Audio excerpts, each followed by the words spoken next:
नमस्कार, आप देख रहे हैं प्रॉपर्टी प्लस। मैं हूं दीपक यादव। इस शो में हम बात करते हैं रियल एस्टेट सेक्टर की खबरों की, इंडस्ट्री एक्सपर्ट्स के जरिए विश्लेषण करते हैं प्रॉपर्टी जगत के मुद्दों का। शुरू करते हैं आज का शो, लेकिन सबसे पहले बुलेट पॉइंट्स।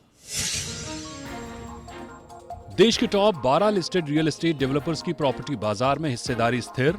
लिस्टेड डेवलपर्स की हिस्सेदारी में वित्त वर्ष 2024 में 15% ग्रोथ की उम्मीद। सभी शहरों में प्रॉपर्टी की कीमतों में 4 से 7% की बढ़ोतरी। बीते 11 साल में पहली बार कम हुई affordability. Motilal Oswal financial services ने जारी की रिपोर्ट।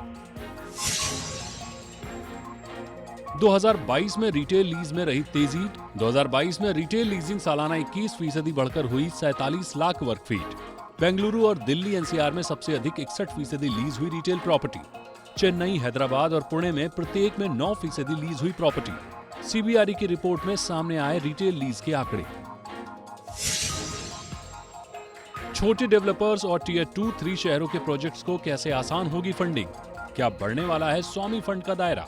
अटके प्रोजेक्ट्स को पूरा करने के लिए निजी फंड के लिए क्यों मांगा जा रहा स्वामी फंड की तरह विशेष दर्जा? बजट सीरीज में रियल एस्टेट फाइनेंस एक्सपर्ट्स के साथ चर्चा। बुलेट पॉइंट्स के बाद अब बात रियल ट्रेंड्स की।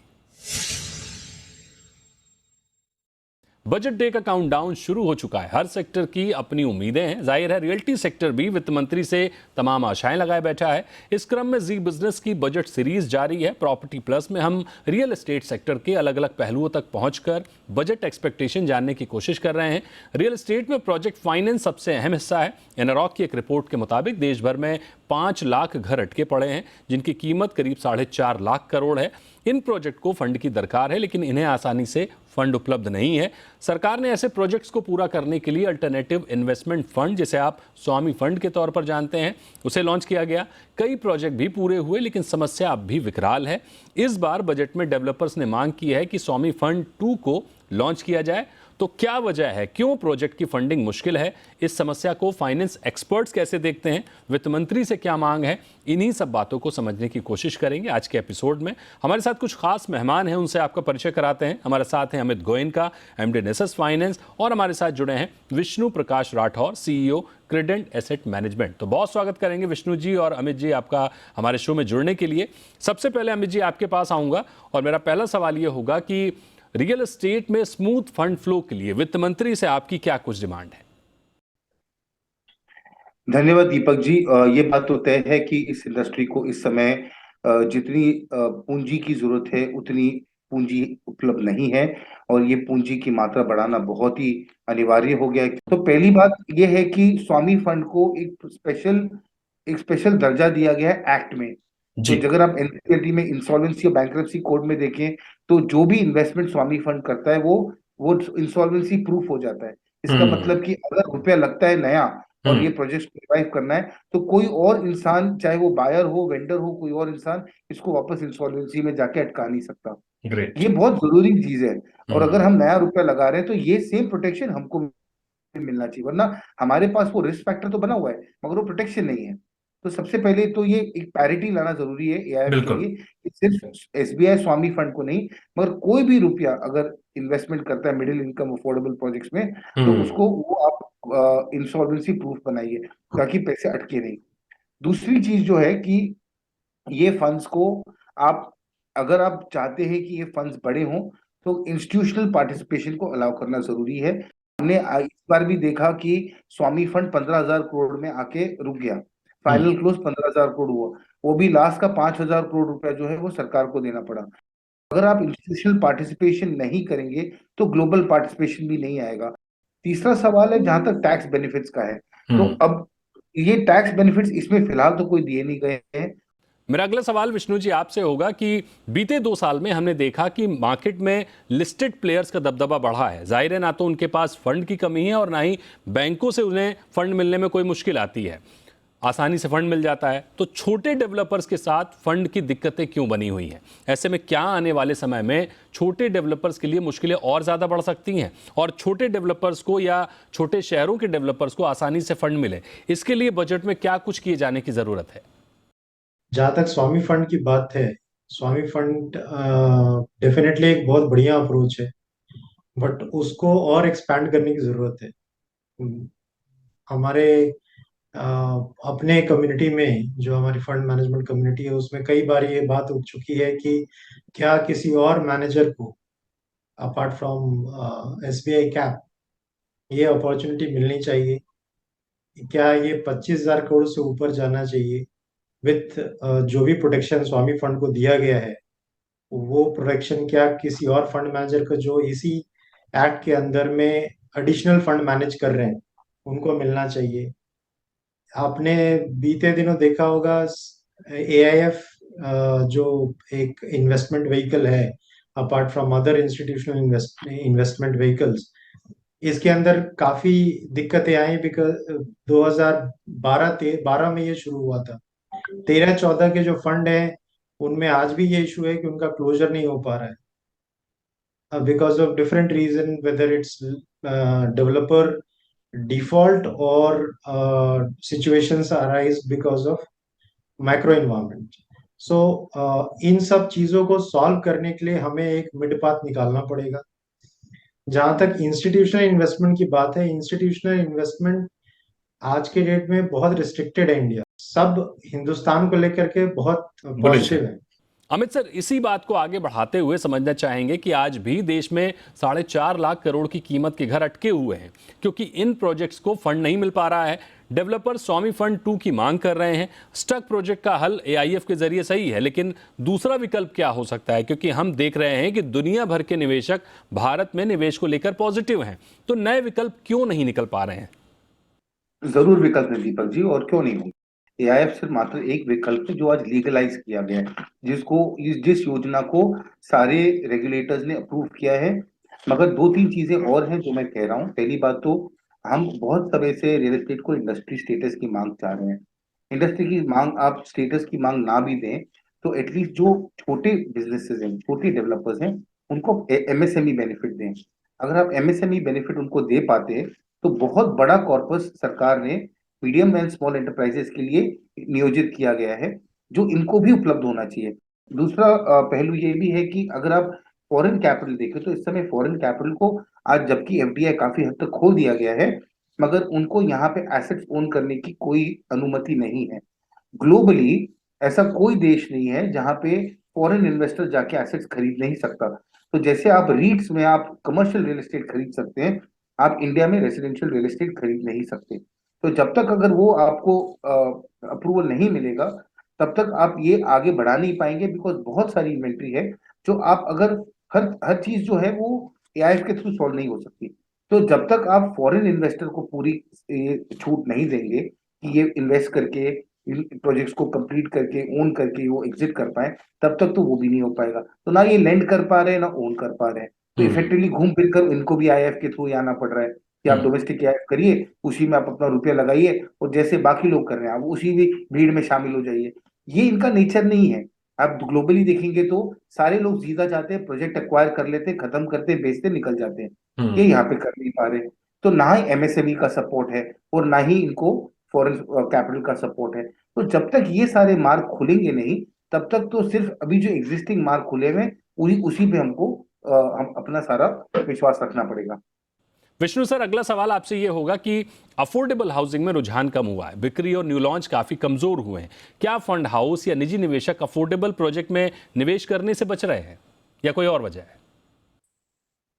जो अफोर्डेबल हाउसिंग का प्रोग्राम शुरू हुआ था, which was majorly housing for all, उस पर्टिकुलर स्कीम के अंदर में जो बेनिफिट्स पास ऑन किए जा रहे थे, वो कहीं ना कहीं वो बेनिफिट डेवलपर और होम बायर दोनों के लिए बहुत ज्यादा फिजिबल नहीं थे। इनफैक्ट जो इंस्टीट्यूशनल पैसा उसमें लगा अफोर्डेबल हाउसिंग में, इनफैक्ट हमारे फंड से हमने भी एक अफोर्डेबल हाउसिंग स्कीम में इन्वेस्ट किया था, वो कहीं ना कहीं after sluggishness of real estate, जो कॉस्ट में इम्प्रूवमेंट हुआ। और मेरा एक पॉइंट जो बजट के अंदर सबसे बड़ा डिमांड आज के डेट में ये है कि जो इनपुट कॉस्ट है, स्पेशली जो जीएसटी का इम्पैक्ट आ रहा है इनपुट कॉस्ट के अंदर में, उसको कैसे हम एक बेहतर स्तर पर ला सके जहां पर बायर और सेलर दोनों के बिहाफ पे वो फायदा हो।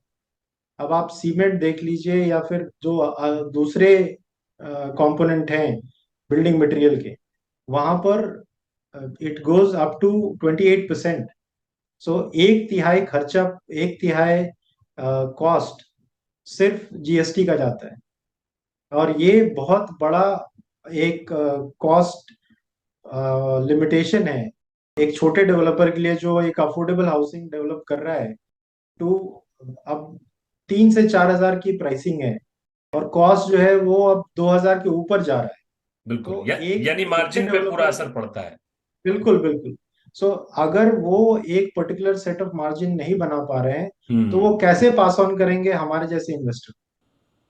अमित जी, मेरा अगला सवाल यह होगा कि छोटे शहरों के डेवलपर्स को आसानी से फंड उपलब्ध नहीं है।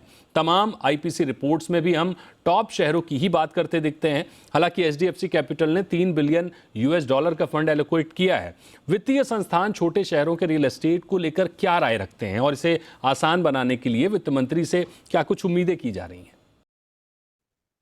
देखिए, जहां तक मेजर इंस्टीट्यूशंस का सवाल है तो इनका प्रेजेंस बहुत कम, बैंक्स इंस्टीट्यूशन है जिनका प्रेजेंस छोटे शहरों में काफी बड़े रूप में है। स्टेट बैंक हो सकता है उनमें से एक हो, मगर देखा जाए तो सबसे ज्यादा काम कोऑपरेटिव बैंक्स ने किया है। कुछ टाइम पहले आरबीआई ने कोऑपरेटिव बैंक्स के ऊपर प्रतिबंध लगा दिया था कि ये रियल एस्टेट को कोई इन्वेस्टमेंट या लोन नहीं देंगे। अब जबकि उनपे अब काफी हद तक अंकुश लग गया था और काफी हद तक क्लीन अप भी हुआ कोऑपरेटिव बैंक्स में, तो अब उनको वो अप्रूवल दिया गया है।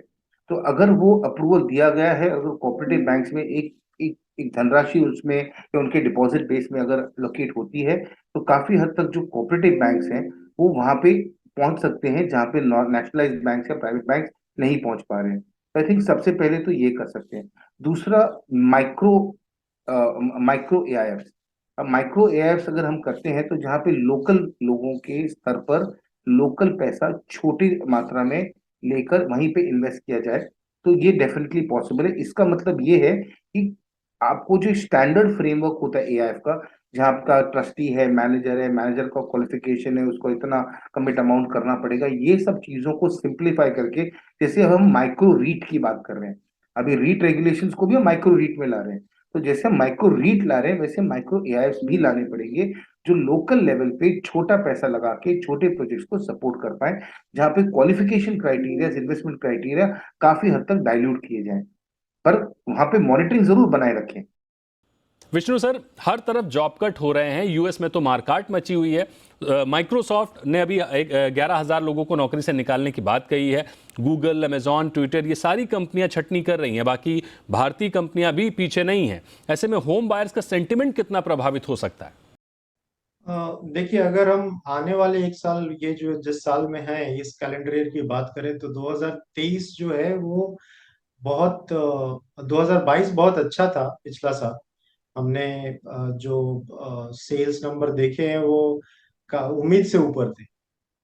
किसी ने ये उम्मीद नहीं किया था कि जितने यूनिट लॉन्च होंगे उससे ज्यादा यूनिट बिकेंगे। तो 2022 के कंपैरिजन में 2023 थोड़ा संभवतः एक सामान्य साल होगा।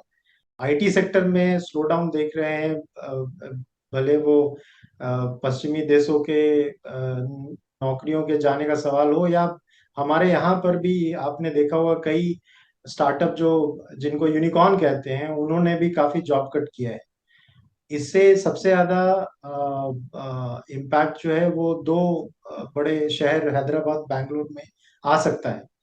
बट अगर आप दिल्ली या एनसीआर की बात करें या मुंबई की बात करें, उस हिसाब से ये शहर शायद उन दो शहरों से ज्यादा अच्छा परफॉर्म करे। इसके अलावा मैं एक और डेटा पॉइंट देना चाहता हूं कि हो सकता है हाई राइज में उतना ज्यादा डिमांड ना हो, बट प्लॉटिंग और सिंगल फैमिली होम में डिमांड अभी भी दिख रहा है और आने वाले कई क्वार्टर्स में वो दिखेगा। इसके अलावा अगर मैं बात करूं तो हमने कुछ 10 से 1 दर्जन शहर अपने आप में एक स्तर पर आ चुके हैं। बिल्कुल। जहां आप अगर देखेंगे तो जो कमर्शियल रियल एस्टेट है, जो लीजिंग है आज के डेट में, वो 100 रुपए से नीचे ही है पर स्क्वायर फुट। ओके। और आज के डेट में जो सबसे बड़ा सर्विस सेक्टर में कंपोनेंट हमारे यहाँ पर एक काफी महत्वपूर्ण है और एक्सपोर्ट के लेवल से भी काफी महत्वपूर्ण है, वो है information technology, ITS and IT, मतलब सॉफ्टवेयर डेवलपमेंट और सर्विसेज। इन दोनों के मेजॉरिटी ह्यूमन रिसोर्स इन ही शहरों से आ रहे हैं। अमित सर, इस सवाल को दूसरी तरह से कहें तो 2023 को लेकर रियल एस्टेट सेक्टर काफी आशावादी है। 2022 को देखते हुए उम्मीद लगाई जा रही है कि आने वाला साल शानदार रह सकता है। लेकिन सर, अगर बजट में मांगे पूरी नहीं हुई, अगर वैश्विक हालात और खराब हुए, तो ऑप्टिमिज्म कितना बना रहेगा? दीपक जी, मेरे को इस साल की और अगले साल की चिंता जरूर है, क्योंकि आरबीआई गवर्नर का हाल ही में स्टेटमेंट आया था कि जब तक यूक्रेन वॉर थम नहीं जाता तब तक इंटरेस्ट रेट रिवर्सल की कोई उम्मीद नहीं है। इसका मतलब हमको इस समय कोई भी इंटरेस्ट रेट में सॉफ्टनेस दिखती नहीं आती, जिसकी वजह से नई कैपिटल इनफ्लोज, कैपिटल फॉर्मेशन और नया कैपेक्स नहीं लग पाएगा। लोग अपनी जो हालात है उसी को संभालने की उसी को संभालने में लगे हुए हैं। तो ये डेफिनेटली मेरे लिए चिंताजनक है, क्योंकि एक तरफ बहुत सारे नए लॉन्चेस आए, करीब ऑलमोस्ट 40% पिछले साल की कंपैरिजन में न्यू लॉन्चेस बढ़ गए हैं। जितना अमाउंट ऑफ इन्वेंट्री लॉन्च हो रहा है उसकी खपत शायद ना हो पाए, क्योंकि एक तो इंटरेस्ट रेट बढ़ गया है, सेकंड आपने सही बताया कि जॉब लॉसेस का एनवायरमेंट है, तो एक थोड़ा सा भय बन गया है। सेकंड, जो जॉब लॉसेस के अलावा भी रिक्रूटमेंट और एम्प्लॉयमेंट की रेट्स और जो आउटलुक है वो मोस्ट मेजर कंपनीज ने थोड़ा कम कर दिया है। तो जहां मैन्युफैक्चरिंग एक्सपैंड नहीं हो रहा है, सर्विसेज सेक्टर जो आईटी से लेती थी उसमें थोड़ा सा एक नमी दिख रही है। तो डेफिनेटली एक कंसर्न सेविंग्स का और इकोनॉमी का दोनों बन जाता है। तो इसके लिए चाहे वो एटीआई भी, अफोर्डेबल हाउसिंग के लिए बेनिफिट्स आपको कंटिन्यू करना पड़े 10 साल, तो जरूर कीजिए। आपको अगर एक और स्पेशल सिचुएशन फंड का आयोजन करना पड़े जो अन्य शहरों में जाके पैसे दे सकें, ताकि middle income housing projects complete हो सके, क्योंकि एक मैनेजर वो कर नहीं पाएगा, तो कोई भी प्राइवेट मैनेजर जो करना चाहता है, जिसमें वो काबिलियत है, वो आके बनाए और उसको सेम सपोर्ट मिलेगा जो स्वामी फंड को मिले, तो आपको डेफिनेटली वो भी करना पड़ेगा। आपको ज्यादा करके पीपीपी मॉडल पे भी जाना पड़ेगा। काफी टाइम से बात हुई रेंटल हाउसिंग मॉडल की, मॉडल रेंट कंट्रोल एक्ट की, पीपीपी मॉडल की अफोर्डेबल हाउसिंग में जो इम्प्लीमेंट नहीं हो पाए, तो उसके लिए आपको अलग बजटरी एलोकेशन देनी पड़ेगी कि अगर इन चीजों का इम्प्लीमेंटेशन हुआ तब तो इंडस्ट्री की चाल बनी रहेगी, ग्रोथ बनी रहेगी। बिना ये इनोवेशन के मुझे लगता है थोड़ा धीमापन आना अनिवार्य है। तो चर्चा के बीच वक्त है एक छोटे से ब्रेक का। ब्रेक के बाद जल्द हाजिर होंगे और इस चर्चा को आगे बढ़ाएंगे और जानने की कोशिश करेंगे कि आखिर फंड की वजह से, फाइनेंस की वजह से जो प्रोजेक्ट अटके पड़े हैं उनको पूरा करने के लिए और क्या कुछ मांगे हो रही हैं वित्त मंत्री से, उनको भी समझने की कोशिश करेंगे, लेकिन छोटे से ब्रेक के बाद।